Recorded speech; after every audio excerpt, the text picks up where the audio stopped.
everyone, today we are going to revise our most important chapter जिसका name है metal and non-metal. In this video we will discuss the concept along with the question answers. हम देखेंगे कि कैसे कैसे question आपको आते हैं कॉन्सेप्ट में से. तो ये है हमारा आज का वीडियो. तो सबसे पहले हम डिस्कस करेंगे physical properties of metals and non metals. यहाँ से आपको डायरेक्ट क्वेश्चन भी आ जाता है बेटे बोर्ड के एग्जाम में कि फिजिकल प्रॉपर्टीज के बेसिस पे मेटल और नॉन मेटल को डिफरेंशिएट करें. ठीक है, तो फिजिकल प्रॉपर्टी होती क्या है? फिजिकल प्रॉपर्टी जो हम देख सकते हैं, ऑब्जर्व कर सकते हैं और मेजर कर सकते हैं. सपोज करो आपकी, अगर हम फिजिकल प्रॉपर्टी की बात करें तो आपकी हाइट कितनी है वो मेजर करके बता देंगे. आपका स्किन का कलर कैसा है वो हम देख के बता देंगे. ठीक है ना. आपका हेयर कलर कैसा है वो भी हम देख के बता देंगे. आई कलर वो भी हम देख के बता देंगे. तो ये क्या होती है? Physical property. सेम वे ऐसा मेटल्स के ऊपर अगर हम देखें, मेटल दिखती कैसी हैं, ठीक है, वो हम देख के बता देंगे. हार्ड होती हैं, शाइनी है, कैसी हैं. उसके बाद उनकी बहुत सारी ऐसी प्रॉपर्टी हैं जो मेजर की जाती है, जैसे मेल्टिंग पॉइंट, बॉइलिंग पॉइंट, बहुत सारी प्रॉपर्टीज हैं. तो वो सारी आ जाती है हमारे पास फिजिकल प्रॉपर्टीज. तो चलिए बेटा स्टार्ट करते हैं मेटल्स और नॉन मेटल का फिजिकल प्रॉपर्टी का जो कॉन्सेप्ट है. मैं आपको ऑलरेडी बता चुकी हूँ कि यहाँ पे से आपको क्वेश्चन डायरेक्ट आ सकता है. सबसे पहले हम बात करेंगे अपीयरेंस की. अगर हम अपीयरेंस की बात करें तो हमें मेटल्स दिखती कैसी हैं? मेटल्स यूजली क्या है? हार्ड होती है. नॉन मेटल होती है सॉफ्ट. लेकिन अगर हम केमिस्ट्री पढ़ रहे हैं तो हमारे माइंड में एक बात जो है ये हम फिट कर लेंगे कि chemistry is a full of exception. तो हमारे पास यहाँ पे एक्सेप्शन क्या है भाई? एक्सेप्शन है हमारे पास. जनरली जो मेटल्स होती हैं वो हार्ड होती हैं, लेकिन कुछ ऐसी मेटल भी आ जाती हैं जो सॉफ्ट हैं, जैसे कि सोडियम मेटल है, पोटाशियम मेटल है, लिथियम मेटल है. ये कुछ ऐसी मेटल हैं जो सॉफ्ट है, जिन्हें हम नाइफ से कट कर सकते हैं. तो बेटे यहाँ से भी क्वेश्चन आ सकता है कि उन मेटल्स के नेम हमें लिखने होंगे जिन्हें हम नाइफ से कट कर सकते हैं. Write down the name of the metals which can be cut with the knife. तो आप क्या लिख दोगे? Sodium, potassium and lithium. उनके नेम आप लिख दोगे. सिंबल आप एक्स्ट्रा उसमें ऐड कर सकते हो. ठीक है. उसके बाद सॉफ्ट नॉन मेटल्स होती हैं सॉफ्ट, लेकिन एक्सेप्शन में जैसे कि डायमंड है. डायमंड ये हार्डेस्ट सब्सटेंस है जो कि कार्बन का फॉर्म होता है. फॉर्म ऑफ कार्बन है डायमंड. कार्बन जो है डिफरेंट डिफरेंट फॉर्म में हमें मिलता है. डायमंड की फॉर्म में, ग्रेफाइट की फॉर्म में. ठीक है ना. तो डायमंड एक हार्डेस्ट नॉन मेटल में आ जाता है. उसके बाद बात आती है बेटे लस्टर की. तो हमारे पास जो मेटल्स होती हैं ये क्या होती हैं? ये शाइनी होती हैं. ठीक है. शाइनी मीन्स इनकी जो सरफेस है बहुत ज़्यादा शाइन करती है.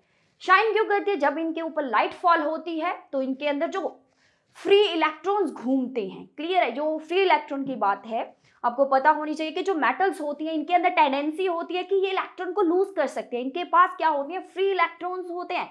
इनका जो वेलेंस शेल होता है, इनका जो बाहर शेल है ना, इनके एटम के बाहर जो शेल होता है, इसके अंदर 1 2 3 ये क्या होते हैं? इनके वेलेंस इलेक्ट्रॉन्स होते हैं जो ये क्या कर देते हैं? लूज कर देते हैं इजीली. जो क्या है? फ्री इलेक्ट्रॉन है. तो इनको लूज करके, जैसे कि मान लीजिए ये मेटल में एटम है, ठीक है, तो इनके जो फ्री इलेक्ट्रॉन्स है ना वो इधर उधर घूमते रहते हैं इनके सराउंडिंग में. ठीक है.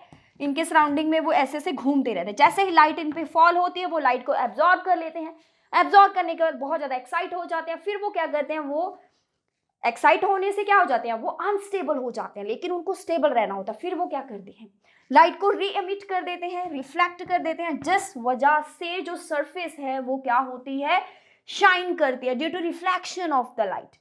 दूसरी तरफ अगर हम बात करें नॉन मेटल्स जो होती हैं बेटे, ये डल होती हैं. डल इन अपीयरेंस. जैसे हम सुबह उठते हैं ऐसे हमारा फेस डल सा होता है ना, वैसे. एक्सेप्शन में अगर हम बात करें तो लेड एक ऐसी मेटल है बेटा जो क्या है हमारे पास, जो डल होती है. अगर हम नॉन मेटल में बात करें तो हमारे पास आयोडीन जो है एक ऐसा नॉन मेटल है जो शाइनी होता है. ग्रेफाइट जो है हमारे पास, जो कि फॉर्म ऑफ कार्बन है, ये भी क्या है हमारे पास? शाइनी होता है. ये एक्सेप्शन में यहाँ पे ऐड करते जा रहे हैं क्योंकि हमारे पास जो क्वेश्चन है बोर्ड में वो एक्सेप्शन पे आ जाता है. बेसिकली वो पूछ सकते हैं कि ऐसी कौन सी मेटल है, जैसी कौन सी नॉन मेटल्स हैं.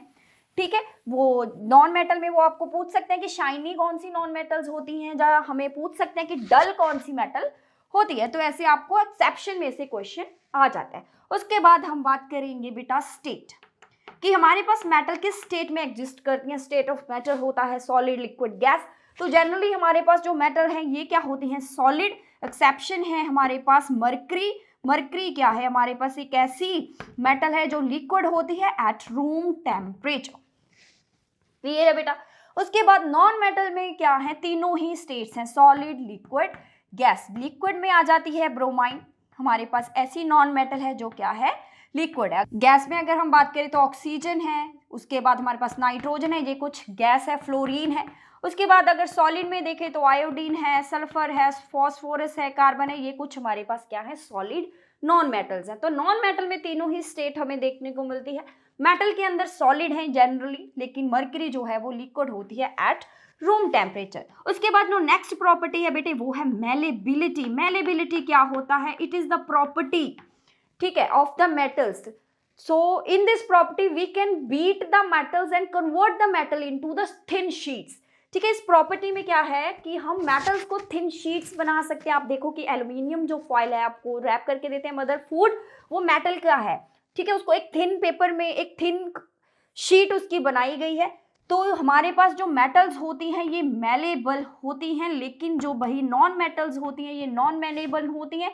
अगर हम इनको थिन शीट बनाने की कोशिश करते हैं तो ये क्या है, ब्रिटल होती है, ब्रेक हो जाती है। ठीक है, इनके ऊपर जब हम हैमर से इनको बीट करते हैं, जब प्रेस करते हैं तो ये क्या है, ब्रेक हो जाती हैं, मीन्स मेलेबल नहीं है। हमारे पास मोस्ट मेलेबल मेटल कौन सी है, हमारे पास सिल्वर एंड गोल्ड जो हैं ये बहुत ज़्यादा मेलेबल मेटल्स हैं। आप देखो कि कुछ स्वीट्स आप खाते हो उनके ऊपर वो कवर लगे होते हैं गोल्ड और सिल्वर के, तो ये क्या है, हमारे पास मेलेबल मेटल्स हैं। उसके बाद अगर हम डक्टिलिटी की बात करें, डक्टिलिटी क्या होती है, डक्टिलिटी की ऐसी प्रॉपर्टी है, in this property we can drawn the metals into the thin wires। हम क्या है, मेटल्स को वायर्स बना सकते हैं, तो वो डक्टिलिटी होती है। तो हमारे पास मेटल जो है वो डक्टाइल होती हैं। नॉन मेटल्स क्या हैं, वो क्या होती है, नॉन डक्टाइल मीन्स इनको हम वायर नहीं बना सकते। वायर कैसे बनाएंगे, मेटल्स कैसे खींचा जाएगा तब वो वायर में कन्वर्ट हो जाएगी। तो गोल्ड हमारे पास क्या है, बहुत ज़्यादा डक्टाइल मेटल है। माना जाता है कि अगर 2 ग्राम ऑफ द गोल्ड है तो उसको हम 2 किलोमीटर लॉन्ग उसकी क्या बना सकते हैं, वायर बना सकते हैं। ठीक है, तो हमारे पास जैसे टंगस्टन मेटल है उसकी वायर इतनी ज़्यादा पतली हो जाती है कि वो इनविजिबल हो जाती है, दिखती नहीं है, इतनी पतली पतली वायर्स हम बना सकते हैं मेटल से। तो ये डक्टिलिटी एक प्रॉपर्टी होती है। उसके बाद अगर हम बात करें तो सोनोरस होता है साउंड प्रोड्यूसिंग। ठीक है, साउंड प्रोड्यूस करना, तो मेटल जो है ये म्यूजिकल इंस्ट्रूमेंट बनाने के लिए यूज होते हैं, तो ये सोनोरस होते हैं। मेटल्स को अगर हम बीट करते हैं तो आवाज आती है, तो मेटल्स क्या होती हैं भाई, सोनोरस होती है। नॉन मेटल्स जो हैं वे ये नॉन सोनोरस होती है, इनमें से कोई आवाज वगैरह हमें नहीं दिखती है। तो उसके बाद अगर हम बात करें फिजिकल प्रॉपर्टी में melting point, yes, melting and boiling point की अगर हम बात करें तो जो मेटल्स होती हैं, मेटल्स का जो मेल्टिंग बॉइलिंग पॉइंट होता है वो हाई होता है और नॉन मेटल्स का लो होता है। लेकिन हमारे पास एक्सेप्शन है कि सीजियम और गैलियम दो हमारे पास ऐसी मेटल्स हैं कि इनका जो मेल्टिंग पॉइंट है बहुत ज़्यादा लो होता है। जैसे हम इनको हमारे हैंड के ऊपर रखते हैं तो ये मेल्ट करना शुरू कर देती हैं, क्योंकि हमारी बॉडी का टेम्परेचर होता है 37 डिग्री सेल्सियस, तो ये इतने कम टेम्परेचर पे क्या है, मेल्ट करना शुरू कर देती है। इनका जो मेल्टिंग पॉइंट है बहुत ज़्यादा लो होता है। तो ये था हमारे पास बेटा कुछ फिजिकल प्रॉपर्टीज के बेसिस पे मेटल्स और नॉन मेटल की जो डिफरेंशिएशन हम यहाँ पे देख रहे हैं। तो आपको डायरेक्ट क्वेश्चन आ सकता है, 2 पॉइंट 3 पॉइंट आपको पूछा जा सकता है, तो आप कोई भी पॉइंट जो है वो प्रिपेयर कर सकते हैं, बहुत ईजी क्वेश्चन है। उसके बाद हम देखते हैं केमिकल प्रॉपर्टीज। केमिकल प्रॉपर्टीज क्या होती हैं, जहां पे हमारे पास मेटल्स और नॉन मेटल में केमिकल चेंज आता है, और केमिकल चेंज से ही हमें पता चलता है, हम डिटरमाइन कर पाते हैं कि उनके अंदर क्या प्रॉपर्टीज हैं। ऐसे नहीं देख सकते, जैसे सीधा ऑब्जर्व नहीं कर सकते, जैसे सीधा मेजर नहीं कर सकते जब तक उसके अंदर केमिकल चेंज ना आए। मीन्स मेटल और नॉन मेटल की जब तक केमिकल कॉम्पोजिशन चेंज नहीं होती तब तक हम उनकी केमिकल प्रॉपर्टीज को डिटरमाइन नहीं कर सकते। तो केमिकल प्रॉपर्टीज हम कैसे डिटरमाइन करते हैं, ड्यूरिंग केमिकल चेंज। ठीक है, तो कैसे कैसे केमिकल चेंजेस हमें देखने को मिलती है मेटल्स एंड नॉन मेटल्स में। सबसे पहले बात करेंगे मेटल का रिएक्शन देखेंगे। Metal reaction with oxygen. Yes, आपको ये पता होना चाहिए कि जो मेटल्स होते हैं इनकी रिएक्टिविटी जो है ये वेरी करती है। कुछ मेटल्स बहुत ज़्यादा रिएक्टिव होती हैं, कुछ मेटल बहुत लो इन रिएक्टिविटी होती है, तो वो डिपेंड करता है कि वो कैसे रिएक्ट करती हैं चीज़ों के साथ, ठीक है। सभी मेटल सेम वे से रिएक्ट नहीं करेंगी। सपोज करो अगर हम देखें कि कैसे मेटल ऑक्सीजन से रिएक्ट करती है, तो बनता क्या है, जब बेटे कोई भी मेटल जो है इसको हम ऑक्सीजन से रिएक्ट कराते हैं, जब इसको ऑक्सीजन की प्रेजेंस में बर्न करते हैं, तो होता क्या है, वहाँ पे मेटल ऑक्साइड बनते हैं। और मेटल ऑक्साइड कैसे होते हैं, उनका नेचर क्या होता है, जो बेटा हमारे पास मेटालिक ऑक्साइड होते हैं ये बेसिक इन नेचर होते हैं, यस बेसिक इन नेचर। लेकिन हमारे पास कुछ एक्सेप्शंस भी हैं यहाँ पे। एक्सेप्शन में क्या है, हमारे पास कुछ ऐसे भी मेटल ऑक्साइड हैं जैसे कि एल्यूमिनियम का मेटल ऑक्साइड और जिंक का मेटल ऑक्साइड, जो क्या है एम्फोटेरिक इन नेचर होता है। एम्फोटेरिक का क्या मतलब है, amphoteric means which can behave both as acid and base, which can behave as acid and base, जो दोनों के जैसे ही बिहेव कर सकता है। Very very important question for your board exam. Direct question आ जाता है कि what is amphoteric oxides, give answer with the help of example, ठीक है। ये क्वेश्चन आपको आ सकता है पेपर में, इसको जरूर प्रिपेयर करें। मेटल का ऑक्साइड आपको सीधे भी पूछ लेते हैं कि भाई जो मेटल ऑक्साइड है उनका नेचर कैसा होता है, जनरली वो होते हैं बेसिक, ठीक है। तो एक्सेप्शन में क्या है, वो एम्फोटेरिक भी होते हैं, आप ये भी लाइन ऐड करोगे। तो देखें हम कैसे कैसे हैं हमारे पास ये ऑक्साइड्स। तो हम कुछ एग्जाम्पल्स यहाँ पे देखेंगे जो कि हमें जरूर लिखनी होती हैं पेपर के अंदर। सपोज कर लो सोडियम है, very very reactive metal, whenever it react with the oxygen then it forms sodium oxide, and you are very familiar with this कि sodium and the potassium, these are very very reactive metals.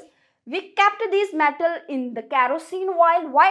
Because whenever we keep this metal in open it catches fire. Because आपको पता है कि ये metal जो हैं बहुत ज़्यादा क्या हैं, रिएक्टिव हैं, मोस्ट रिएक्टिव मेटल्स हैं। इनको हम कैरोसिन ऑयल में क्यों रखते हैं, very very important question. Why sodium and potassium kept immersed in kerosene oil? Yes, this question can come in board exam from this concept. Clear? So you know the answer. Sodium and potassium are most reactive metal. Whenever you keep this metal in the open, it catches fire. So to prevent this fire, we keep this metal in the kerosene oil. तो आपको पता है कि जब ये open में हम इसको रखेंगे तो ये क्या है, विग्रसली वायलेंटली क्या करती हैं, रिएक्ट करती हैं, ठीक है। बना यहाँ पे मेटल ऑक्साइड है।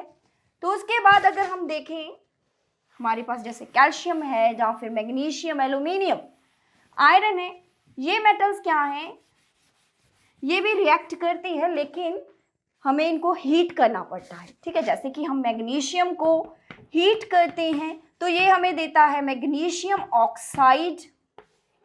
क्लियर? आपको पता है कि जब हम मैग्नीशियम ऑक्साइड को चेक करते हैं with the litmus solution, water में इसको सॉल्युबल करके, तो हमें ये कैसा कलर देता है, तो it turns red litmus into blue. तो यही तो है बेसिक इन नेचर। तो उसके बाद अगर हम बात करें, वैसे जो आयरन होता है, आयरन बर्न नहीं होता है इन द प्रेजेंस ऑफ ऑक्सीजन। जो आयरन के अगर हम पाउडर कर ले, जो आयरन फिलिंग्स होती हैं, अगर हम उनको बर्न करते हैं इन द प्रेजेंस ऑफ ऑक्सीजन तो वो फिर जलना शुरू कर देती है, ठीक है। तो दिस इज द प्रोडक्ट। उसके बाद अगर हम बात करते हैं कॉपर, कॉपर भी वैसे बर्न नहीं होता है, लेकिन जैसे ही हम इसको गर्म करते हैं तो ये कॉपर ऑक्साइड बनाता है जो ब्लैक इन कलर होता है, उसके ऊपर ये डिपॉजिट हो जाती है लेयर, तो copper oxide. This question can also come in your paper कि whenever copper react with the oxygen then what will happen, then black color copper oxide is formed. Yes, very very important questions we are discussing. तो ये था हमारे पास metal reaction with the oxygen. तो जो gold और silver है, gold and silver, तो ये क्या है, these metal do not react with the oxygen. ये जो है ये ऑक्सीजन से रिएक्ट नहीं करती हैं। अगर हम बात करें भाई नॉन मेटल्स की, तो ये तो बात थी हमारे पास मेटल्स की। अभी हम एम्फोटेरिक नेचर भी देख लेते हैं। बेटे एम्फोटेरिक वाला क्वेश्चन हमें जरूर प्रिपेयर करना है फॉर द एग्जाम। तो हम देख लेते हैं कि सपोज कर लो एल्यूमिनियम का ऑक्साइड है, if it react with the HCl what will happen. जैसे ये HCl से रिएक्ट करेगा then it form aluminium chloride and water. तो यहाँ पे हमारे पास ये न्यूट्रलाइजेशन रिएक्शन है, यहाँ पे एसिड है। एसिड मीन्स यहाँ पे जो एल्यूमिनियम ऑक्साइड है it act as a base. Base and acid का जो रिएक्शन होता है ये न्यूट्रलाइजेशन रिएक्शन होता है, it form salt and water. तो इसको आप क्या कर लोगे, बैलेंस कर लोगे, ठीक है। तो यहाँ पे ये क्या हो गया हमारी बैलेंस रिएक्शन। तो बेटे आप पेपर में बैलेंस रिएक्शन लिखो तो ये ज़्यादा अच्छा होगा। उसके बाद अगर हम इसको रिएक्ट कराएं किसी बेस से, सपोज कर लो I am taking sodium hydroxide, then what will happen, it will form sodium aluminate. Yes, very very important reaction. ये आपको सीधी भी आ सकती है पेपर में, इसको कंप्लीट करना आ सकता है क्योंकि ये डिफरेंट सी रिएक्शन है। तो एग्जामिनर कुछ ऐसे क्वेश्चन हमें जरूर देते हैं पेपर में, क्लियर है। तो सोडियम एल्यूमिनेट, अगर हम जिंक को लें, यहाँ पे जिंक को अगर हम बेस से रिएक्ट कराएं, जिंक को अगर हम बेस से रिएक्ट कराएं तो हमारे पास बनता है sodium zincate. Very very important reaction, बहुत ही ज्यादा इंपॉर्टेंट क्वेश्चन है ये। सीधा भी ये क्वेश्चन में आ जाता है कि कैसे जो है जिंक ऑक्साइड रिएक्ट करता है सोडियम हाइड्रोक्साइड के साथ। अगर हम अगर हम जिंक ऑक्साइड को रिएक्ट कराते हैं एसिड के साथ तो क्या बनता है हमारे पास, जिंक क्लोराइड एंड वाटर। तो ये है इनकी रिएक्शन। एम्फोटेरिक ऑक्साइड है ये दोनों ही, जो क्या है एसिड और बेस दोनों के जैसे क्या करते हैं, बिहेव करते हैं। उसके बाद बात आती है बेटे नॉन मेटल्स की। नॉन मेटल्स कैसे रिएक्ट करती हैं? नॉन मेटल्स भी ऑक्सीजन से रिएक्ट करती हैं, लेकिन वो बनाती हैं हमारे पास एसिडिक ऑक्साइड्स। सपोज कर लो सल्फर है, जैसे वो ऑक्सीजन से रिएक्ट करता है वो क्या है, सल्फर डाइऑक्साइड बनाता है। सेम वे कार्बन है, कार्बन डाइऑक्साइड बनता है, ठीक है। नाइट्रोजन है, नाइट्रोजन डाइऑक्साइड बनता है, ये एसिडिक in नेचर है। हमारे पास एक्सेप्शन में है जैसे कि water, carbon monoxide, nitrous oxide, nitric oxide, these are the neutral non metallic oxide है। ये हमारे पास कुछ एक्सेप्शन है जो न्यूट्रल इन नेचर होते हैं। अदरवाइज हमारे पास जो नॉन मेटेलिक, यहाँ पे है भाई नॉन मेटेलिक जो ऑक्साइड होते हैं बेटा, ये एसिडिक के नेचर है। जैसे ही हम इनको वाटर से रिएक्ट कराएंगे, सपोज कर लो SO2 प्लस वाटर कर दो तो ये हमें क्या बनाएगा, H2SO3 sulphuric acid. SO3 plus water करके देख लो तो क्या बन जाएगा, सल्फ्यूरिक एसिड। मीन्स ये एसिड फॉर्म करते हैं whenever these oxide react with the water. तो यहाँ से हमें पता चल जाता है कि जो नॉन मेटल हैं भाई वो एसिडिक इन नेचर वाले ऑक्साइड फॉर्म करते हैं। मेटल्स जो हैं वो बेसिक करती हैं। एक्सेप्शन भी हम साथ साथ लेके चल रहे हैं। चलो ये तो आ गया हमारे पास एक प्रॉपर्टी मेटल और नॉन मेटल की। आगे बात करते हैं भाई, वाटर आने वाला है हमारे पास, क्लियर, बहुत ही इंपॉर्टेंट। वाटर वाला जो रिएक्शन है मेटल्स का, इसमें से बहुत सारे क्वेश्चन डायरेक्ट आते हैं पेपर में। Reaction of metals with water, very very important question for your board exams, ठीक है। नॉन मेटल्स जो होती हैं भाई, सीधा ही बता देती हूँ यहाँ पे कि वो वाटर से रिएक्ट नहीं करती हैं। तो नॉन मेटल का तो हमारा क्लियर हो गया कि वो रिएक्ट नहीं करेंगे, तो सिर्फ हम मेटल ही डिस्कस करेंगे यहाँ पे। तो मेटल के लिए हमें क्या करना होगा, पहले हमने लिखनी है उसकी रिएक्टिविटी सीरीज। तो वो लिख लेते हैं, केदारनाथ का माली आलू जरा फीके पकाता है, हाई कोट है आप का, ठीक है। तो देखें ये मैंने आपको जो बताया है, यहाँ पे जो है मोस्ट रिएक्टिव मेटल्स हैं। जैसे जैसे हम डाउन जाते जाएंगे रिएक्टिविटी लो होती जाएगी, ठीक है, लेस रिएक्टिव।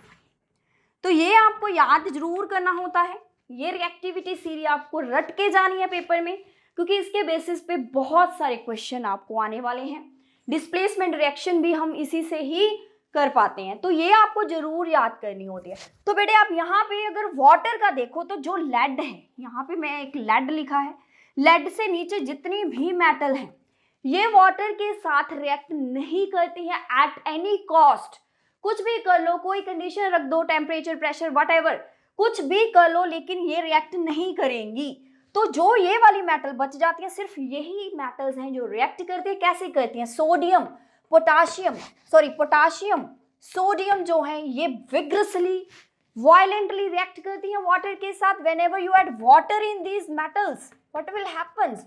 तो ये बनाती है हमारे पास जैसे कि potassium hydroxide, sodium hydroxide and hydrogen gas, ठीक है। तो आप देखो कि तो ये टू हमारे पास जो प्रोडक्ट है यहाँ पे, तो ये वायलेंटली रिएक्ट करती हैं। बहुत ही इंपॉर्टेंट क्वेश्चन की हमारे पास क्वेश्चन आता है कि जब हम ऐड करते हैं सोडियम और पोटाशियम को वाटर में, तो ये क्या करता है? फायर कैच क्यों कर लेता है? क्योंकि भाई ये एक एक्सोथर्मिक रिएक्शन है, यहाँ पे बहुत ज़्यादा हीट प्रोड्यूस होती है। तो जो इतनी हीट है उस वजह से क्या होता है, जो हाइड्रोजन है वो क्या हो जाता है, वो फायर कैच कर लेता है। क्योंकि आपको पता है कि मान लीजिए वाटर है, वाटर के अंदर जैसे हमने सोडियम डाला, ठीक है, वो ऊपर ही फ्लोट करता है, यहाँ से जो हाइड्रोजन है ऊपर आती जाएगी, हीट भी है यहाँ पे, ऑक्सीजन उसको बाहर से मिल जाएगी, तो वो फायर कैच कर लेगा। सोडियम यहाँ ऊपर फ्लोट कर रहा है, पोटाशियम भी फ्लोट कर रहा है, जिस वजह से उनको भी आग लग जाती है। तो आपको पता है कि जो सोडियम है ये हमें गोल्डन येलो फ्लेम देगा, और जो पोटाशियम है ये लिलिक कलर की फ्लेम देता है, वायलेट कलर की फ्लेम देता है जब ये जलता है। तो ये एक्सोथर्मिक रिएक्शन है। तो ये कोल्ड वाटर से भी इतना ज़्यादा वायलेंट रिएक्शन देते हैं, तो गर्म पानी डालना का तो हम सोच ही नहीं सकते। उसके बाद अगर हम बात करें भाई कैल्शियम की, तो ये भी कोल्ड वाटर से ही रिएक्ट करता है, लेकिन इसका जो रिएक्शन है बहुत ज़्यादा वायलेंट नहीं होता, इसमें आग नहीं लगती है। लेकिन इन the case of potassium and sodium, तो उस रिएक्शन में आग लग जाती है, कैच कर लेते हैं फायर। लेकिन कैल्शियम में ऐसा नहीं होता है। लेकिन कैल्शियम में क्वेश्चन आता है कि जो कैल्शियम है it start floating after some time. जैसे हम कैल्शियम पानी में डालते हैं एकदम से वो सिंक कर जाता है, क्योंकि वो हैवी होता है, उसकी डेंसिटी ज़्यादा है वाटर से, एकदम पहले तो वो सिंक कर जाएगा, लेकिन आफ्टर सम टाइम वो फ्लोट करना शुरू कर देता है। ऐसा क्यों होता है? क्योंकि बेटे जैसे ही हाइड्रोजन लिबरेट होती है वहाँ से, जैसे ही हाइड्रोजन बननी शुरू हो जाती है, तो हाइड्रोजन है वो इनसॉल्युबल है, उसने तो बाहर आना ही आना है। तो हाइड्रोजन के बबल स्टिक कर जाते हैं किसको? कैल्शियम की सरफेस को, जिस वजह से वो कैल्शियम को भी ऊपर ले आते हैं, और कैल्शियम क्या है? फ्लोट करना शुरू कर देता है। और ये जो सोल्यूशन है ये पूरा मिल्की हो जाता है, क्लाउडीनेस आ जाती है इसमें। तो आपको क्वेश्चन पूछा जा सकता है कि ऐसा कौन सा मेटल है जिसको पानी में डालने से वाटर जो है वो मिल्की हो जाता है, क्लाउडीनेस आ जाती है? तो वो है कैल्शियम। तो कैल्शियम क्यों स्टार्ट करता है after floating some time? Because the hydrogen bubble stick with the calcium metal. Same way अगर हम मैग्नीशियम की बात करें, तो मैग्नीशियम के भी ऐसा ही होता है केस में, मैग्नीशियम भी फ्लोट करता है, क्योंकि हाइड्रोजन जो है वो मैग्नीशियम से भी स्टिक करते हैं। तो हमारे पास जो मैग्नीशियम है ये जो है ये रिएक्ट करता है भाई हॉट वाटर से, क्योंकि ये इतना ज़्यादा रिएक्टिव नहीं है। तो यहाँ पे बनता है हमारे पास मैग्नीशियम हाइड्रोक्साइड एंड हाइड्रोजन। उसके बाद बात आती है हमारे पास एल्यूमिनियम की। Whenever aluminium react with the steam, क्योंकि ये इतनी ज़्यादा रिएक्टिव नहीं है तो हमें स्टीम प्रोवाइड करनी पड़ेगी। स्टीम है क्या? बेसिकली वाटर ही है। तो हमारे पास बनता है aluminium oxide plus hydrogen. In the case of zinc, zinc oxide and hydrogen. In the case of iron, iron oxide and hydrogen. तो ये है हमारे पास product of the metals with the water. तो आप यहाँ पे देखो कि ये तीनों ही metal aluminium, zinc and iron ये स्टीम से रिएक्ट करती हैं। यहाँ पे हमें स्टीम प्रोवाइड करनी पड़ती है, टेम्परेचर हाई चाहिए। यहाँ पे ये हॉट वाटर से रिएक्ट करता है बेटा। अगर हम ऊपर तीन मेटल को देखें, सोडियम, कैल्शियम एंड पोटाशियम, ये तीनों ही जो मेटल हैं ये क्या करती हैं?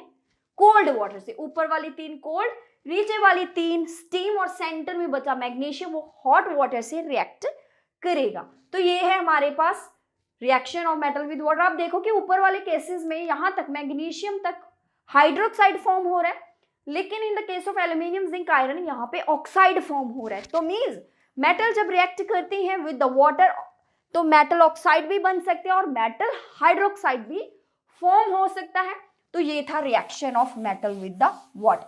उसके बाद आता है हमारे पास reaction of the metal with the acids. तो हम देखेंगे कि reaction of metals with acid तो क्या होता है, प्रोडक्ट क्या है भाई, मेटल है, ठीक है, हम इसमें डाइल्यूट एसिड डालेंगे, इस कंसंट्रेटेड नहीं, डाइल्यूट मीन्स पानी में ऐड किया होता है ऐसे पतला, तो वो हमें देगा भाई मेटल का यहाँ पे सॉल्ट आ जाएगा प्लस हाइड्रोजन, एक सॉल्ट बनेगा यहाँ पे और हाइड्रोजन, जैसे कि सोडियम है, सोडियम प्लस हम HCl कर दे, डाइल्यूट है तो NaCl बन जाएगा और हाइड्रोजन बन जाएगा, ठीक है। उसके बाद अगर हम बात करें तो पोटाशियम अगर आप ले लो तो KCl बन जाएगा प्लस हाइड्रोजन बन जाएगा, है ना। तो ऐसे ही जो मेटल्स हैं ये रिएक्ट करती हैं विद द एसिड्स।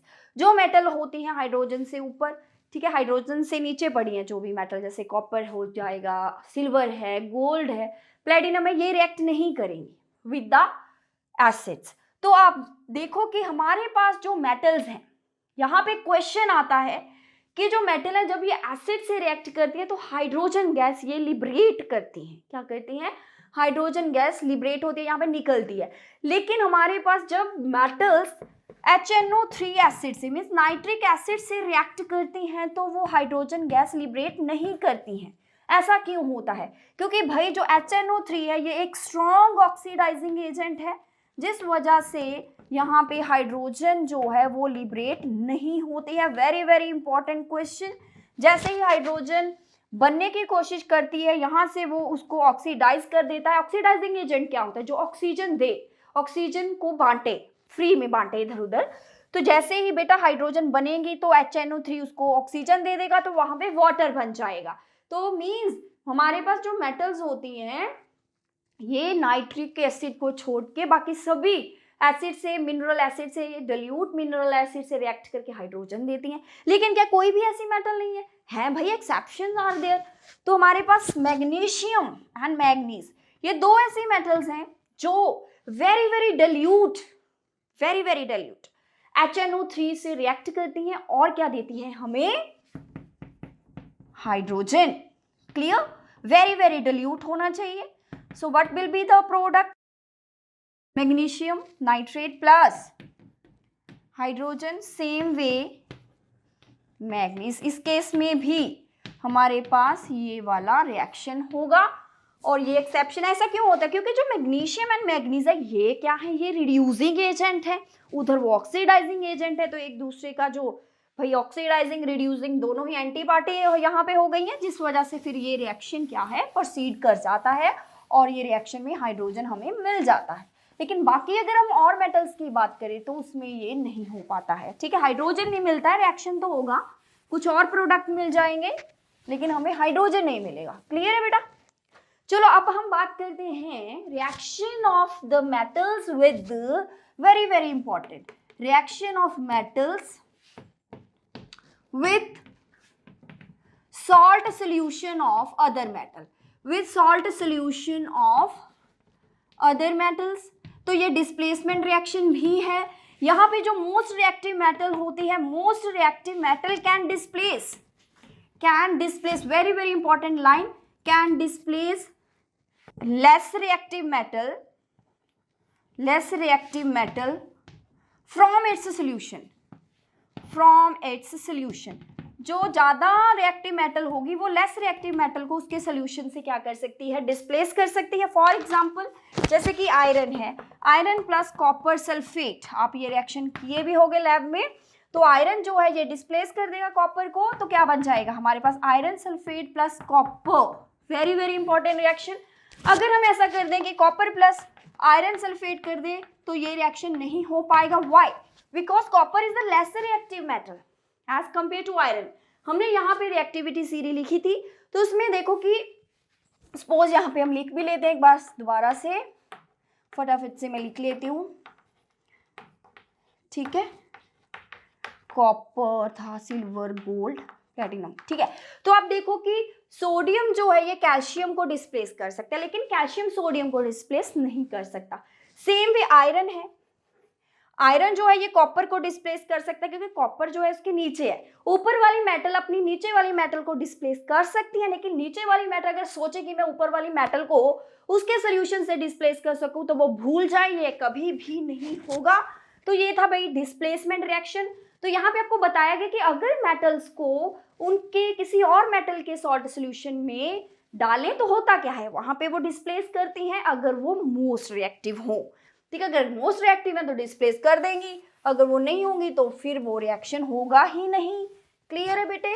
उसके बाद आ जाता है, ये क्वेश्चन आपको पूछ सकते हैं, ये क्वेश्चन ऐसा आ जाता है कई बार कि अगर हम कॉपर सल्फेट सोल्यूशन में आयरन की नेल्स डालते हैं तो कैसा कलर चेंज होता है। आपको पता है कि कॉपर सल्फेट का कलर ब्लू होता है, आफ्टर रिएक्शन वो कैसा हो जाएगा, ग्रीनिश हो जाएगा, क्योंकि भाई आयरन सल्फेट है, आयरन सल्फेट बन जाता है। आयरन सल्फेट कैसा होता है, थोड़ा ग्रीनिश इन कलर होता है ना। तो कॉपर जो है वो ब्राउन सा, हमारी जो आयरन नेल है वो ब्राउन सी हो जाएंगी बहुत ज़्यादा। तो ऐसा कुछ कलर चेंज आपको पूछते हैं, और जो ब्लू कलर है वो फेड हो जाता है, आप ऐसे भी लिख सकते हो। तो ये एक क्वेश्चन है। उसके बाद आ जाता है भाई reaction of metal with non metals. Yes, reaction of metal with non metals क्या होता है। मेटल है, अब नॉन मेटल से पंगा लेने जा रही है। मेटल जो होती है ये इलेक्ट्रोपॉजिटिव इन नेचर है, मीन्स ये क्या करती है, इलेक्ट्रॉन को लूज कर देती हैं। इलेक्ट्रॉन लूज कर देंगे तो इनके ऊपर पॉजिटिव चार्ज आ जाएगा, जिस वजह से इनको हम बोल देते हैं इलेक्ट्रोपॉजिटिव। दूसरी तरफ जो नॉन मेटल होती है इनका नेचर होता है इलेक्ट्रॉन एक्सेप्ट करना, ये इलेक्ट्रॉन एक्सेप्टर होती है, इलेक्ट्रॉन गेन करती है, तो ये होती है electron negative in nature. Clear है। तो यहाँ पे जैसे ही सपोज करो ये सोडियम है, ये ऑक्सीजन है, ऑक्सीजन के पास पहले 6 इलेक्ट्रॉन्स होते हैं, इसको 2 इलेक्ट्रॉन चाहिए अपना वैलेंस शेल कंप्लीट करने के लिए। सोडियम के वैलेंस शेल में सिंगल इलेक्ट्रॉन होता है, आपको पता है ना, इसका जो एटॉमिक नंबर है 11 होता है। 281 इसके वैलेंस में एक ही इलेक्ट्रॉन है, तो ये वाला यहाँ पे हम 2 सोडियम ले रहे हैं यहाँ पे, तो ये वाले ऑक्सीजन को अपना अपना इलेक्ट्रॉन दे देंगे, जिससे क्या होगा, जिससे भाई सोडियम पे आ जाएगा पॉजिटिव चार्ज और ऑक्सीजन को मिल गए 8 इलेक्ट्रॉन्स, जिससे क्या होगा, ऑक्सीजन पे आ जाएगा नेगेटिव चार्ज। तो यहाँ पे बन जाएगा Na2O, फॉर्मेशन हो जाएगी हमारे पास आयोनिक कंपाउंड की। तो ये एक आयोनिक कंपाउंड है, यहाँ पे जो कंपाउंड बना है ये ट्रांसफर ऑफ द इलेक्ट्रॉन से बना है, कोई शेयरिंग नहीं हो रही, यहाँ पे पूरे का पूरा इलेक्ट्रॉन ट्रांसफर हो रहा है।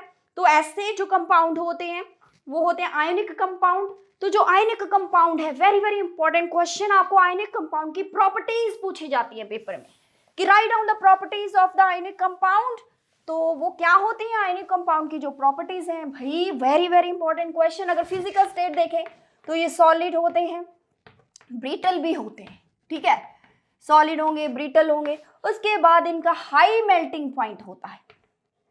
हाई मेल्टिंग बॉइलिंग पॉइंट क्यों होता है, क्योंकि भाई जो आयनिक बॉन्ड बना है इनके अंदर, वो इलेक्ट्रोस्टैटिक जो फोर्स है पॉजिटिव नेगेटिव, यहाँ पे आप चार्ज देखो, पॉजिटिव नेगेटिव चार्ज के बीच का जो एक स्ट्रॉन्ग बॉन्ड है, उनको तोड़ने के लिए हमें बहुत ज़्यादा एनर्जी सप्लाई करनी पड़ती है, जिस वजह से इनके मेल्टिंग और बॉइलिंग पॉइंट हाई होते हैं। और ये सॉल्युबल होती है वाटर के अंदर, क्योंकि भाई ये पोलर है, water is also polar, polar जो होता है पोलर में डिजोल्व होता है, तो ये पानी में सॉल्युबल होती है, लेकिन ऑर्गेनिक सॉल्वेंट में ये सॉल्युबल नहीं होते, जैसे अल्कोहल है, ईथर है, कैरोसिन है, उसमें ये सॉल्युबल नहीं होती है। उसके बाद जो आयनिक कंपाउंड है ये क्या कर सकते हैं, कंडक्ट करते हैं electricity, can conduct electricity but only in the molten state, in molten और एक्वस स्टेट। एक्वस मीन या तो इनको पानी में डाल दो या फिर इनको हम मेल्ट कर ले, ठीक है। ये दोनों लिक्विड स्टेट में ही वो इलेक्ट्रिसिटी को क्या करेंगे, कंडक्ट, क्योंकि उस स्टेट में ही वो अपने आयंस को फ्री कर पाएंगे। अदरवाइज सॉलिड अगर है हमारे पास, फिर हम उनको, जब ड्राई है, फिर वो इलेक्ट्रिसिटी को कंडक्ट नहीं करेंगे। तो आपको यहाँ से क्वेश्चन आ जाता है कि वो मोल्टन स्टेट में ही क्यों ऐसा करते हैं, क्योंकि भाई उस कंडीशन में उनके जो आयंस बन जाते हैं वो फ्री हैं, इधर उधर आयन जो है वो इलेक्ट्रिसिटी को कंडक्ट करते हैं। और उसके बाद मेल्टिंग हाई क्यों होता है इनका, क्यों होता है, क्योंकि भाई इनका जो बॉन्ड है यहाँ पे स्ट्रॉन्ग इलेक्ट्रोस्टैटिक बॉन्ड से ये बनते हैं, जिस वजह से इनका मेल्टिंग और बॉइलिंग पॉइंट हाई होता है, क्योंकि उस बॉन्ड को तोड़ने के लिए हमें बहुत ज़्यादा एनर्जी की जरूरत पड़ती है, ठीक है। तो ये क्वेश्चन था हमारे पास आयनिक बॉन्ड का, यहाँ से हमें क्वेश्चन आ जाते हैं सीधा आपको प्रॉपर्टीज पूछी जा सकती हैं, जहाँ 2-3 प्रॉपर्टीज हैं वो ऐसा क्यों होते हैं, उनके ऊपर भी क्वेश्चन बनता है। उसके बाद बहुत ही इंपॉर्टेंट आ गया हमारे पास कॉन्सेप्ट मेटलर्जी। मेटलर्जी क्या है? ब्रांच ऑफ साइंस है in which we study the extraction of the metals. ऐसी ब्रांच है जिसमें एक्सट्रैक्शन ऑफ मेटल्स की स्टडी की जाती है कि कैसे मेटल्स को हम एक्सट्रैक्ट करते हैं, निकालते हैं। आपको पता है कि हमारी जो अर्थ क्रस्ट है उसमें कितना ज़्यादा मटेरियल निकलता है, कितना ज़्यादा मटेरियल निकलता है। वो मटेरियल है क्या? जो हमारे पास मटेरियल अर्थ क्रस्ट से हम निकालते हैं, जिसमें से मेटल्स हमें मिलती हैं, उन्हें हम मिनरल्स बोलते हैं। द कंपाउंड्स और एलिमेंट्स, द कंपाउंड्स और elements occur naturally in earth crust, occur naturally in earth crust। Earth crust में जो है उन्हें हम मिनरल बोलते हैं। अगर हम इन मिनरल्स में से कोई मेटल को, इनके अंदर मेटल्स भी होती हैं, इन कंपाउंड्स के अंदर मेटल होती हैं एज वेल एज इम्प्योरिटीज होती हैं। मड होता है, सैंड होता है, सिलिका होता है, बहुत सारी चीजें मिक्स हुई होती हैं। तो वो जो इम्प्योरिटीज हैं उन्हें हम गैंग बोल देते हैं। तो पहले हम और देखेंगे और क्या होता है। The metals can be extracted profitably from mineral. अगर हम किसी मिनरल से कोई मेटल एक्सट्रैक्ट कर लेते हैं प्रॉफिटेबली, जिसका हमें बहुत ज़्यादा फायदा होने वाला है, इकोनॉमिकली वो बहुत ज़्यादा कॉस्टली नहीं पड़ रहा है उसको एक्सट्रैक्ट करना, तो वो एक और बन जाती है। ऐसे नहीं है कि हम सभी मिनरल में से और निकाल सकते हैं। कुछ ऐसी मिनरल्स भी हैं जिसमें से और को निकालना मुश्किल है, जहाँ बहुत ज़्यादा कॉस्टली पड़ जाता है। प्रॉफिटेबली हमने अपना प्रॉफिट देखना है ना, तो वही मिनरल्स और बनते हैं। तो सभी और जो हैं वो मिनरल होते हैं, लेकिन सभी जो मिनरल होते हैं वो और नहीं हो सकते। Clear out? तो बेटे ये मिनरल और था। तो ऐसा करते कैसे हैं? जैसे कि हमने कोई मिनरल निकाल लिया, उसमें से हमने कोई निकाल ली है मेटल, एक्सट्रैक्ट करनी है, तो कैसे करते होंगे? मेटलर्जी बहुत बड़ी ब्रांच है बेटे, लेकिन थोड़ा सा हम इसको समझेंगे जितना हमारी बुक में गिवन है। तो कैसे कैसे स्टेप्स होते होंगे। मान लीजिए हमने आपको और के क्वेश्चंस आ सकते हैं कि जैसे मरकरी की ओर है, जैसे सीनाबार है, आपको एक एक और सभी का याद करना होगा। कॉपर की है जैसे कि कॉपर सल्फाइड, ठीक है, कैरोलाइट। उसके बाद जिंक ब्लेंड है। ऐसे कुछ मेटल्स हैं जैसे कि एल्यूमिनियम की है, एल्यूमिनियम की जो बॉक्साइट हम देखते हैं। तो इनके सभी के आपको क्या कर लेने हैं, नेम याद कर लेने हैं। आपको सीधा क्वेश्चन 1 मार्क में पूछा जा सकता है कि भाई इनके और के नेम लिखो। तो एक एक और आप सभी का याद कर लो। तो सबसे पहले चलो हमने क्या करना है, और हमने ले ली है, उसमें से हम मेटल निकालेंगे। कैसे निकालेंगे भाई? उसमें बहुत सारी इम्प्योरिटीज भी होती हैं, कैसे कैसे ये होता होगा। सबसे पहला स्टेप है क्रशिंग करना।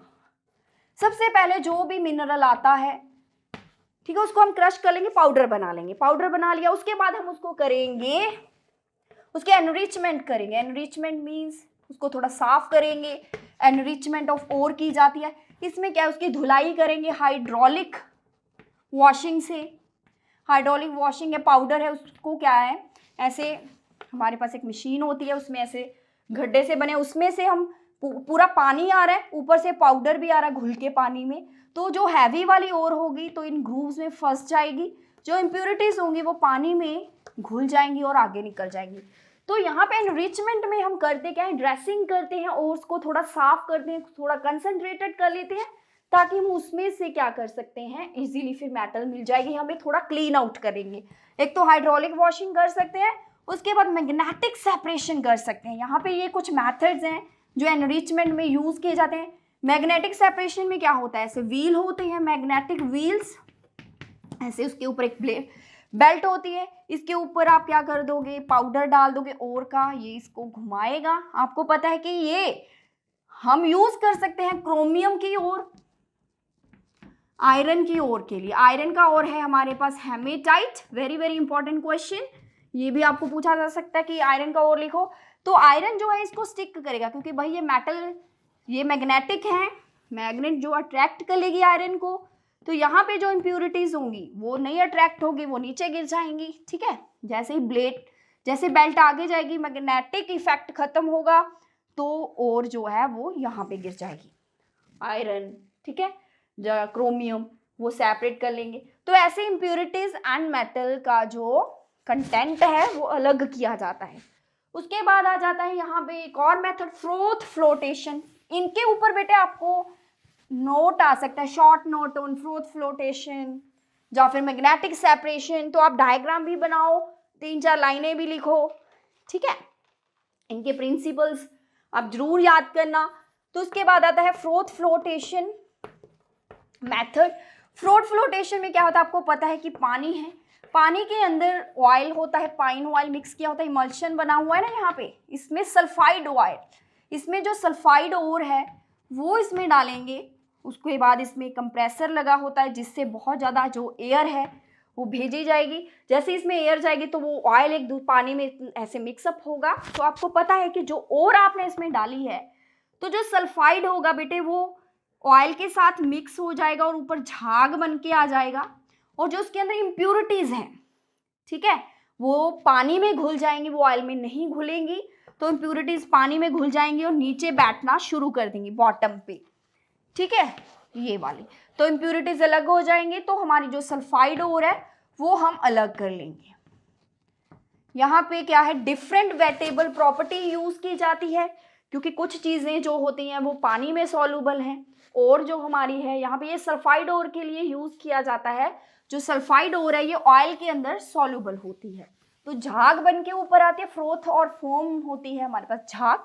तो ये तो कंसंट्रेशन। उसके बाद आता है, चलो हमने साफ कर लिया ओर को, अब हम करेंगे उसकी नेक्स्ट स्टेप के अंदर एक्सट्रैक्शन में हम क्या करेंगे, पहले कन्वर्ट करेंगे हम, conversion of ore into oxide. Ore into oxide, हमने जो ओर है उसको ऑक्साइड बनाना है बेटे। जैसे हम कोई ओर निकालते हैं, मिनरल निकालते हैं, वो क्या है, या तो कंबाइंड स्टेट में होता है, या वो क्लोराइड फॉर्म में होगा, या ऑक्साइड फॉर्म में होगा, या कार्बोनेट फॉर्म में होगा, या सल्फाइड फॉर्म में होगा, ठीक है। क्योंकि जो एलिमेंट है ये नेचर के अंदर एक दूसरे से मिलजुल के क्या बना लेते हैं, कंपाउंड बना लेते हैं, ठीक है। तभी तो हम इनको सेपरेट कर रहे हैं। तो बहुत हमारे पास ऐसे फ्यू हमारे पास एलिमेंट है जो फ्री स्टेट में मिलते हैं, जैसे गोल्ड है, प्लेटिनम है, जो बहुत ज़्यादा क्या है, अनरिएक्टिव है, मीन्स वो किसी से रिएक्ट नहीं करते, वो हमें नेटिव स्टेट में जहाँ फ्री स्टेट में मिलते हैं। अदरवाइज जो बाकी रिएक्टिव मेटल जैसे सोडियम है, ठीक है, वो क्लोराइड फॉर्म में मिल जाता है। ऐसे हमारे पास कैल्शियम है, मैग्नीशियम है, जिंक, एल्यूमिनियम, ये रिएक्टिव हैं तो ये ऑक्साइड फॉर्म में मिलेंगे, जहाँ फिर सल्फाइड फॉर्म में हमें मिलते हैं। तो हमारा जो काम है यहाँ पे एक्सट्रैक्शन में, हम उन ओर्स को पहले कन्वर्ट करते हैं ऑक्साइड में। ऑक्साइड में कन्वर्ट करने के लिए 2 मेथड है, एक है भाई रोस्टिंग मेथड, दूसरा है हमारे पास कैल्सिनेशन मेथड। बहुत ही इंपॉर्टेंट क्वेश्चन, इनका डिफरेंस आ जाता है पेपर में। तो होता क्या है, इनके अंदर रोस्टिंग में करते हैं हम heating of the ore in the presence of, heating of ore in presence of excess oxygen, presence of excess of air या ऑक्सीजन। यहाँ पे एब्सेंस होगा या लिमिटेड होगा, एब्सेंस और लिमिटेड सप्लाई होगी ऑक्सीजन की। क्लियर, ये एक डिफरेंस है। तो होता क्या, सपोज कर लो हमारे पास जो रोस्टिंग है ये हम यूज करते हैं यूजली सल्फाइडोर्स के लिए। क्लियर, तो कैल्सिनेशन यूज की जाती है बेटा कार्बोनेट ओर्स के लिए, जिनके अंदर कार्बोनेट फॉर्मेशन है। इनका हम देख लेते हैं रिएक्शन कैसा होगा इसके अंदर। चलें इसके ऊपर ही लिख लेंगे, क्लियर आउट। तो रोस्टिंग में देखो, सपोज कर लो जिंक सल्फाइड है, ठीक है, इसको हम ऑक्सीजन की प्रेजेंस में जैसे हीट करेंगे तो क्या होगा, तो ये बना देगा zinc oxide and sulphur dioxide. तो इधर अगर हम देखें जिंक कार्बोनेट की फॉर्म में अगर, तो हम क्या करेंगे, इसको सीधा ही क्या कर लेंगे, in the absence of oxygen क्या करेंगे, हीट करेंगे। तो ये क्या कर देगा, तो ये जिंक ऑक्साइड बनाएगा और कार्बन डाइऑक्साइड बना देगा। ऐसे कैल्शियम के लिए भी इसको यूज किया जा सकता है, ठीक है। तो ये होगी कैल्सिनेशन। तो आप देखो कि कैल्सिनेशन में formation of the carbon dioxide हो रहा है, यहाँ पे फॉर्मेशन ऑफ हो रहा है हमारे पास सल्फर डाइऑक्साइड। तो ऐसे लेड सल्फाइड के लिए भी इसको यूज किया जा सकता है बेटा। तो हम इसको ऑक्साइड में कन्वर्ट क्यों करते हैं? क्योंकि ऑक्साइड में से हमें मेटल एक्सट्रैक्ट करना इजी होता है, इसलिए। ठीक है, तो ये हो गई हमारे पास रोस्टिंग एंड कैल्सिनेशन। तो ये हमने उनको ऑक्साइड में कन्वर्ट कर लिया। चलो अब हमारे पास ओर्स जो है ये ऑक्साइड में कन्वर्ट हो गई है। अब हम इसके बात करेंगे इनकी रिडक्शन। रिडक्शन का मतलब ऑक्सीजन को यहाँ से रिमूव कर देंगे। ऑक्सीजन रिमूव हो जाएगी तो हमारे पास मेटल आ जाएगी, हमें तो मेटल ही चाहिए। तो चलो रिडक्शन जो है ये डिपेंड करता है रिएक्टिविटी पे। हमारे पास 3 टाइप की मेटल्स हैं, हाईली रिएक्टिव, मिडल इन रिएक्टिविटी, ठीक है, और उसके बाद है वेरी वेरी अनरिएक्टिव या लो इन रिएक्टिविटी। ठीक है, लो रिएक्टिव मेटल्स। तो क्या होता है यहाँ पे, जो हाईली रिएक्टिव है इनको तो हम इलेक्ट्रोलाइसिस से क्या करेंगे बेटा, रिड्यूस करेंगे, रिडक्ट करेंगे, अदरवाइज ये नहीं हो पाएंगी। जो मिडल वाली हैं जैसे कि आयरन है, कॉपर है, जिंक है, ठीक है, लेड है, तो इनको हम कर सकते हैं हाइड्रोजन से, कार्बन से, मीन्स कोक या फिर कार्बन मोनोऑक्साइड से रिड्यूस। जो लो होते हैं इनको सीधा हीट कर सकते हैं हम, जैसे कि हमारे पास सिल्वर सल्फाइड हो, इसको सीधा ही आप गर्म करोगे तो ये आपको, सॉरी सिल्वर ऑक्साइड, ये हमारे पास नेचर में कई बार ऐसे ही होते हैं क्योंकि बहुत ज़्यादा लेस रिएक्टिव है, तो इनको सीधा ही गर्म करोगे तो ये आपको ऑक्सीजन लिबरेट कर देते हैं। ठीक है, तो इनको सीधा ही हम हीट करके इनकी रिडक्शन कर सकते हैं। अगर मिडल इन रिएक्टिविटी है, सपोज कर लो हमारे पास जिंक ऑक्साइड है, इसको अगर हम कार्बन से, कोक से रिएक्ट कराएंगे तो हमें मिल जाएगा जिंक एंड कार्बन मोनोऑक्साइड।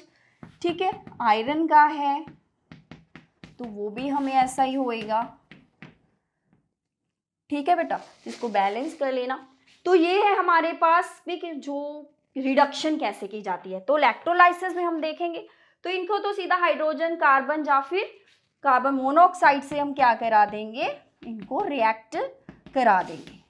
ठीक है, तो ये आ गई, हाइड्रोजन से भी मैंने बता दिया आपको एक। तो बेटा ये था हमारे पास रिडक्शन। सबसे पहले हमने क्रश किया, फिर उसको थोड़ा साफ किया, फिर उसकी हमने ऑक्सीडेशन कराई, मीन्स उसको ऑक्साइड में कन्वर्ट किया, फिर हमने उसको रिडक्शन की। रिडक्शन से हमें कुछ मेटल्स निकल के आई, तो इन मेटल्स को हम फिर बाद में करेंगे थोड़ा सा प्यूरिफाई, रिफाइनिंग करेंगे, वो एंड स्टेप है। सबसे पहले हम थोड़ा सा इलेक्ट्रोलाइसिस देख लेते हैं कि इलेक्ट्रोलाइसिस में होता क्या है। लास्ट ही टॉपिक है बेटा जी। इलेक्ट्रोलाइसिस में क्या होगा हमारे पास, जैसे कि मोल्टन में हमने यहाँ पे NaCl ले लिया, यहाँ पे इलेक्ट्रोड लगे हैं, यहाँ पे बैटरी लगी है, पॉजिटिव नेगेटिव, तो हमारे पास सोडियम पॉजिटिव नेगेटिव होता है। तो ये क्लोरीन जो है यहाँ पे जाएगा पॉजिटिव की तरफ, सोडियम इधर जाएगा। क्लोरीन अपने इलेक्ट्रॉन इसको दे देगा, बैटरी खींच लेगी इलेक्ट्रॉन और इधर वो सोडियम को दे देगी।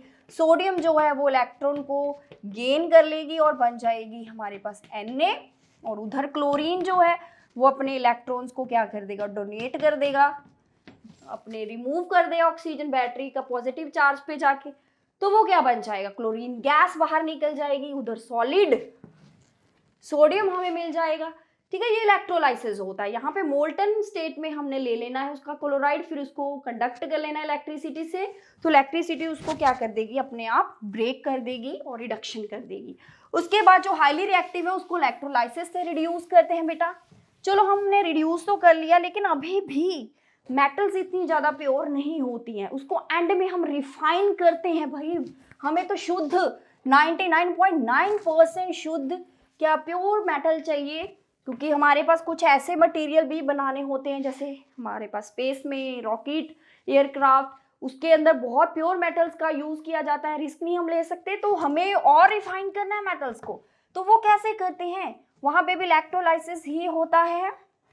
वेरी वेरी इंपॉर्टेंट, ये क्वेश्चन आपको पूछा जा सकता है कि एनोड पे क्या होता है। यहाँ पे बेटा है एनोड पॉजिटिव, यहाँ पे है नेगेटिव, PaO याद रख लेना, P means positive, A means anode. Anode पे हमने रखना है इम्प्योर मेटल को, कैथोड पे हमने रखना है प्योर मेटल को।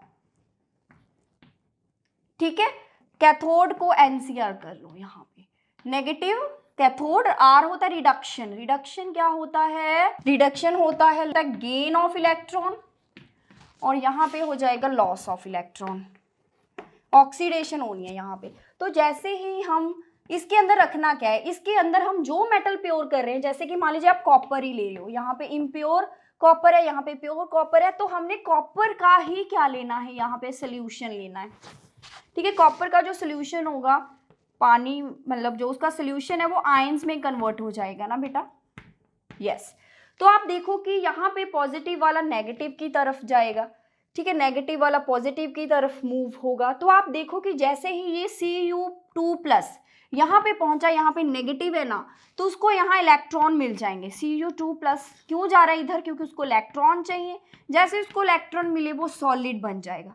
तो यहाँ पे जो कॉपर है वो डिपॉजिट होना शुरू हो जाएगा, और इसको बैलेंस करने के लिए यहाँ से ये जो इम्प्योर है, यहाँ से कॉपर जो है वो निकल के आएगा।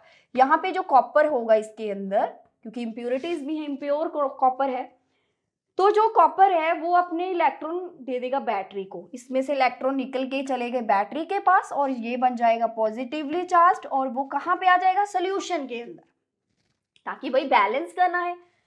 तो ये होती है रिफाइनिंग, ये एंड स्टेप है। उसके बाद लास्ट टॉपिक है हमारा क्रोजन। क्रोजन में होता है कि जो मेटल्स होती हैं उनकी जो सरफेस है वो with the attack of moisture, ठीक है, क्या हो जाता है, उनको रस्ट लगनी शुरू हो जाती है, वो क्रोड होने लग जाती है, तो इसे हम क्रोजन बोलते हैं, ठीक है। ऐसे ही हमारे पास जैसे आयरन है, उसका जो क्रोजन है, रस्ट है, उसका फॉर्मूला आपको पूछा जा सकता है भाई। ऐसे ही हमारे पास, ठीक है, सिल्वर है, उसके ऊपर ब्लैक कलर की रस्ट हो जाती है। कॉपर है, बेसिक कॉपर जो है इसका फॉर्मूला है, जिसको हम क्या बोलते हैं, ग्रीनिश कलर का उसके ऊपर रस्ट हो जाता है। उसके ऊपर सिल्वर सल्फाइड का जो हमारे पास रस्ट होता है, सिल्वर के ऊपर ब्लैक इन कलर, तो ये रस्ट होते हैं। आपको ये क्वेश्चन आ सकता है कि जो कॉपर का ग्रीन है उसको हम पानी से साफ क्यों नहीं कर सकते रस्ट, क्योंकि भाई वो पानी में सॉल्युबल नहीं होता। ये बेसिक कॉपर का जो कंपाउंड यहाँ पे बना है कार्बोनेट, वो पानी में सॉल्युबल नहीं होता, लेकिन जब हम उसको किसी लेमन से, नींबू से साफ करते हैं तो वो साफ हो जाता है, क्योंकि वो जो रस्ट है कॉपर की वो एसिड में सॉल्युबल होती है। वो क्या है, एसिड में सॉल्युबल होती है, जिस वजह से वो क्लीन हो जाता है। तो ये कुछ क्वेश्चन आपको क्रोजन में आ सकता है कि क्रोजन क्या होता है, इसको प्रिवेंट कैसे करते हैं। हम गैल्वेनाइजेशन कर सकते हैं, आयरन के ऊपर जिंक का कवर करके पेंट कर सकते हैं, ऑयलिंग कर सकते हैं, ठीक है, उसको मॉइस्चर से हमने दूर रखना है। तो ऐसे कुछ मेथड्स हैं जो हम यूज कर सकते हैं टू प्रिवेंट द क्रोजन। बहुत सिंपल सा क्वेश्चन है। तो बेटा ये था chapter metal and non metal. I hope you like this video. Thank you so much.